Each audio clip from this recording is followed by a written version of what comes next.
من لا يعرف الزمالك وأن كان أشهر من نار على علم، فاعلموا بأن من يحتفلون هنا لم يتركوا ناديهم أيام خيبته بالأدوار الأولى، ولم يغادروا المدرجات عندما كان لقمة سائغة لكل الأندية المصرية بكل فئاتها. دقت قلوب تجمع ألوف متعلقة، تنده باسمك يا زمالك من 100 سنة، حكاية غرام عايشة معاك في قلوب ملايين، رافعين رايتك لو رحت فين ليوم الدين، تسمع صوتنا بنغني معاك طول الحياة،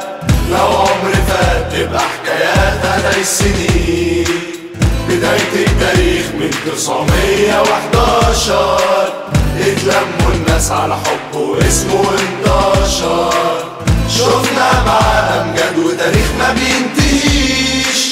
في كل زمن بيفوت حبه في قلبي بيعيش، كورة زمن وسنين من المجد ما ننساش، أحلى الحكايات تتحول ذكرى العمر فات.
بعدين جمهور نادي الزمالك اللي موجود، وانا عايز اقف عند الالتراس اتخضينا، لو احنا بننقد الولاد دول واحنا قاعدين في التلفزيون وبنعقب، الولاد دول مفخره، اللي عملوه حاجه رائعه، ده الاستاد بيتهز، لو انا بلعب ده انا كنت عايز العب كوره.